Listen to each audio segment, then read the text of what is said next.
আসসালামু আলাইকুম everyone, welcome back to my channel. আমার হাতের চিকেন এগ কোরমা রেসিপিটা আমার ফ্যামিলি মেম্বাররা খেতে খুবই পছন্দ করে, আর আমিও খুব ঝটপট ভাবে তাদের ডিমান্ড অনুযায়ী তৈরি করে দিই যখনই তারা খেতে চায়। তো কিভাবে আমি বাসায় ঝটপট এই চিকেন কোরমাটা তৈরি করে থাকি সেই রেসিপিটা আজকে তৈরি করে দেখাচ্ছি। চিকেন কোরমা তৈরি করার জন্য আমি এখানে পেঁয়াজ বেরেস্তা নিয়েছি হাফ কাপের মতো। যখন এই পেঁয়াজ বেরেস্তা আমি করেছি, এই পেঁয়াজ বেরেস্তার ভিতরে আমি পেঁয়াজ কুচি দিয়ে তাতে আদা কুচি, রসুন কুচি আর এক মুঠের মতো কিশমিশ দিয়ে একসাথে পেঁয়াজ বেরেস্তার সাথে ভেজে নিয়েছি। তাহলে কোরমার যে শাহি ফ্লেভারটা সেটা খুব ভালো আসে। আপনারা ট্রাই করে দেখতে পারেন। আপনারা চাইলে এটা স্কিপও করতে পারেন, বাট আমার কাছে মনে হয় কোরমার স্বাদটা দ্বিগুণ হয় এভাবে দিলে। তারপর দিয়ে দিচ্ছি আমি প্রায় 1 ইঞ্চি পরিমাণ কাঁচা আদা। তারপর দিয়ে দিচ্ছি 3 থেকে 4 কোয়া রসুন কুচি আর এক মুঠের মতো পেঁয়াজ কুচি আর 7 থেকে 8টা বা 10টার মতো কাঁচামরিচ দিয়ে এটাকে ব্লেন্ড করে একটা পাশে রেখে দিব। এদিকে চুলায় প্যান দিয়ে যে তেলটা দিয়ে পেঁয়াজ বেরেস্তাটা করেছিলাম সেই তেলটা দিয়ে দিচ্ছি। এই তেলের মধ্যে যে মশলাটা ব্লেন্ড করেছিলাম সেই মশলাটা এখানে দিয়ে দিচ্ছি। তারপরে দিয়ে দিচ্ছি পরিমাণ মতো লবণ, মরিচের গুঁড়া, জিরার গুঁড়া, ধনে গুঁড়া, হলুদ ইউজ করিনি আমি এখানে একদম। মরিচের গুঁড়াটা একটু পরিমাণের তুলনায় বেশি দিবেন, যদি ঝাল কম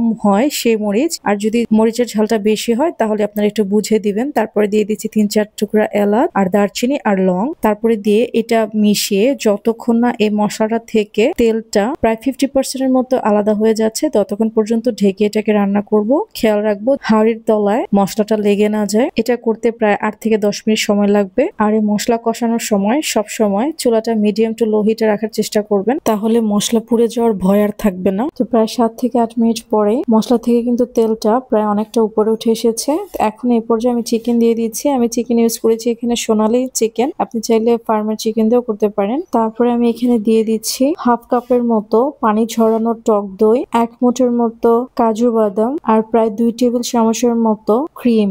একসাথে সবগুলো ভালোভাবে হুইস্ক করে নিয়ে এখানে দিয়ে দিয়েছি। এখন এই মশলা আর দইয়ের মিশ্রণ আর চিকেনটা একটু ভালোভাবে মিশিয়ে নিব। মিশিয়ে নিয়ে আবারও মিডিয়াম টু লো হিটে যতক্ষণ না এই চিকেনটা থেকে পানি বের হয়ে মশলা, দইয়ের মিশ্রণ আর চিকেনটা থেকে তেলটা প্রায় পুরোপুরি উপরে উঠে আসছে সে পর্যন্ত অপেক্ষা করব। আর এই প্রসেসটা করতে প্রায় 10 থেকে 15 মিনিট সময় লাগবে। তো প্রায় 10 থেকে 15 মিনিট পরে মশলা আর চিকেন থেকে কিন্তু তেলটা প্রায় উপরে উঠে এসেছে, পুরোটাই তেল উপরে উঠে এসেছে। এখন এই পর্যায়ে একটু নেড়ে ছেড়ে নিব 2 থেকে 3 মিনিট। তারপর আমি এখানে দিয়ে দিব 7 থেকে 8টা কাঁচামরিচ। আপনি চাইলে কাঁচামরিচের পরিমাণ একটু বাড়িয়ে দিতে পারেন, ফ্লেভারটা খুব সুন্দর আসবে। তারপরে দিয়ে দিব এখানে পরিমাণ মতো দুধ। আপনারা যদি কেউ গ্রেভি বেশি খেতে চান তাহলে দুধটা একটু বেশি দিবেন, যদি গ্রেভি কম খেতে চান তাহলে গুঁড়া দুধ ইউজ করবেন। তো আমারটা যেহেতু বেশি একটু আঠালো হয়ে গেছে তো আমি এখানে তরল দুধটা ইউজ করছি। তরল দুধ দিয়ে দিচ্ছি এখানে প্রায় আমি হাফ কাপের মতো। দেওয়ার পরে আবার একটু ভালোভাবে নেড়ে ছেড়ে নিচ্ছি। এখন আমি 5 মিনিটের মতো